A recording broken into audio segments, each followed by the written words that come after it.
In Genesis 1, it says this, "Then God said, 'Let us make human beings in our own image, to be like us. They will reign over the fish in the sea, the birds in the sky, the livestock and all the wild animals on earth, and all the small animals that scurry along the ground.'" So God creates human beings in his own image. In the image of God, he created them. Male and female, he created them. Then God blessed them. I love the way that his creating of humanity, men and women, starts with blessing. Before they've ever done a thing, he just loves them. He blesses them and says, "Be fruitful and multiply, fill the earth and govern it, reign over the fish in the sea, the birds in the sky, and all the animals that scurry along the ground." And then God says, "Look, I've given you every seed-bearing plant throughout the earth and all the fruit trees for your food, and I've given you every green plant and as food for all the wild animals, the birds in the sky, and the small animals that scurry along the ground, everything that has life." And that's what happened. Then God looked over all he'd made, and he saw it was very good. You get this picture of God blessing humanity and giving them this relationship with him, this delight that he has for them, but also giving them a sense of purpose already. He's saying, hey guys, you get to rule this.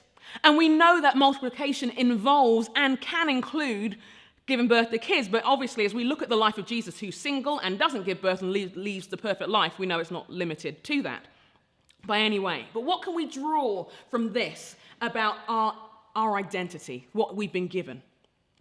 Well, what we see here is that we are made as women in God's image and likeness. The word in the Hebrew is sometimes, well, they're parallel words actually. They kind of bounce off each other and emphasize each other just to hit it home. It's like you have the imprint of God on you, the hand of God on you. It's like the essence of his reality. It's like being under his shadow, the family trait. The qualities that we have, we find in the very nature of God. And so what that tells us is your creativity, that began with the Creator.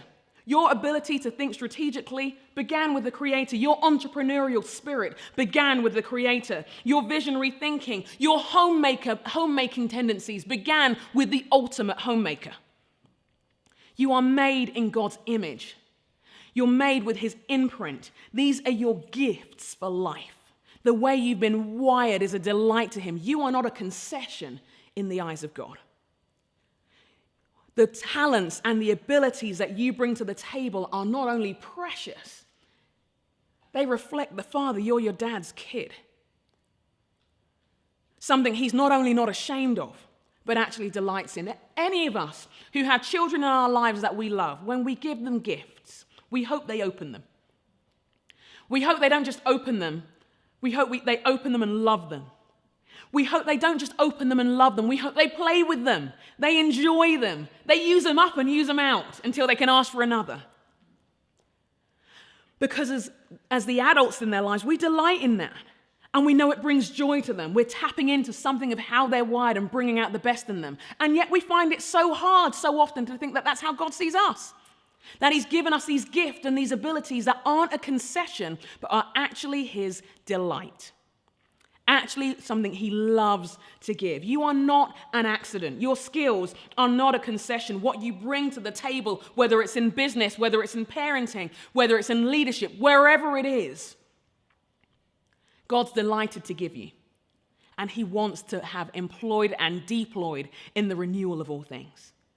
Part of human flourishing is that you flourish. Because in your flourishing, as your creativity is poured out on a broken, hurting world, it makes a difference, doesn't it? It changes things. We know there are two creation accounts. And in the second account, there's an even more specific reference to women. And in Genesis 2:18, it says this, "The Lord God said, it's not good for the man to be alone. I'll make a helper who's just right for him or suitable for him."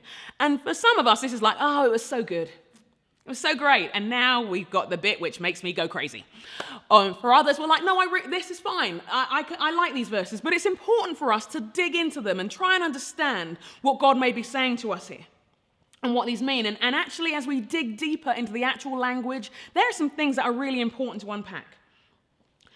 The word helper is a really important word to unpack. In the Hebrew, it means, the word is Ezer, pronounced like razor.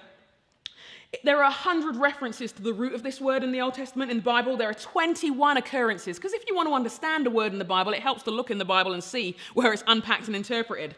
There are 21 usages of the identical word we see here.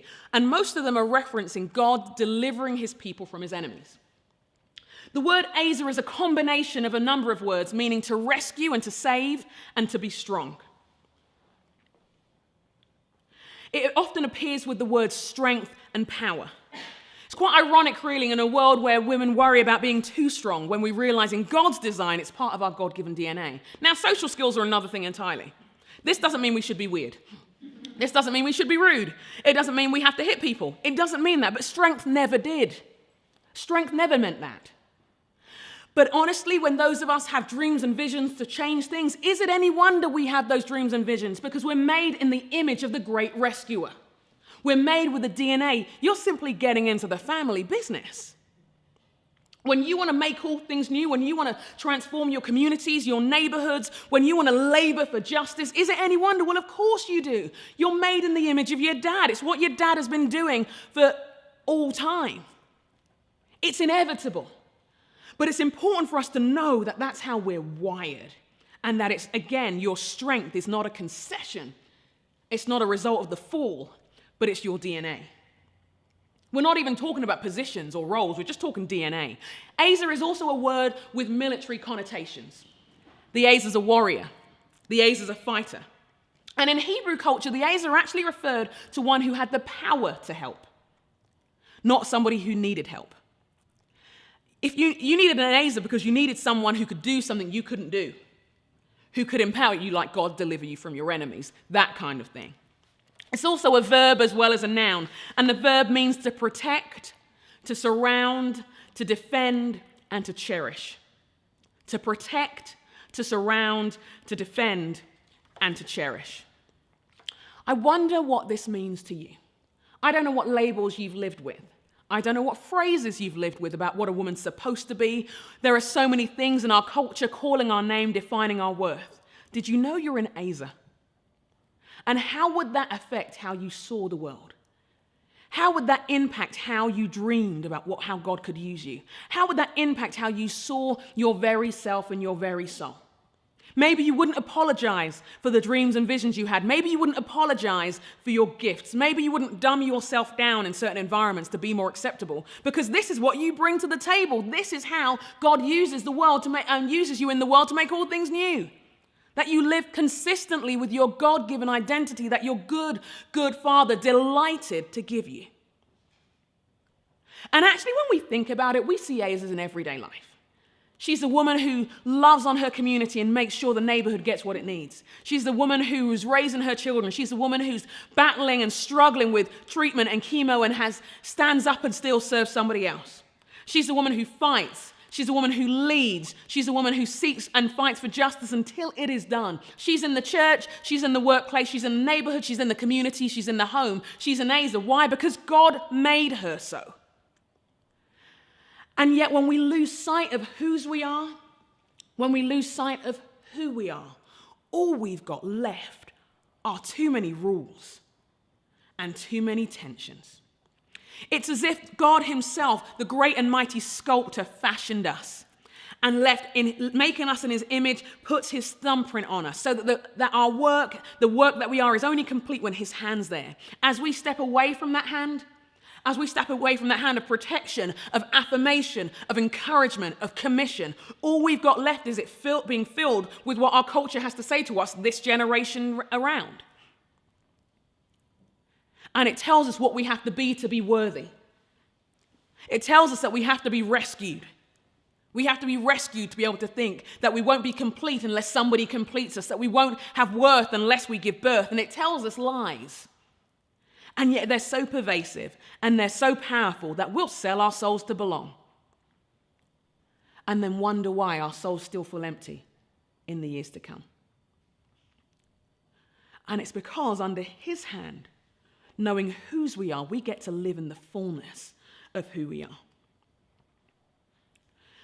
And so I ask you to ponder, what could it mean for you to know that you're an Ezer? How does that layer the identity you're currently living under? You see, the thing is with us waiting to be rescued is we miss the fact that there was already a rescuer who rescued us. And now he invites us to be part of his journey in renewing all things and making the world new. It begs the question, are you apologizing for how you've been wired?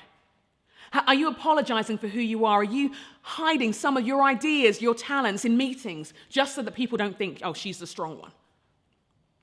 Do you not say things, not confront things, not address things, not dream things because you're afraid of what it might mean? Or are you living in the light of your God-given identity, celebrated by God, blessed by God, deeply loved by God, but thoroughly commissioned by God? Are you living consistently with how God has made you? Because I promise you, we don't thrive unless we're attached to the sculptor's hand, unless we're under his shadow. That's the safe place. And if you do know whose you are, and if you do know who you are, how will you impact the world around you?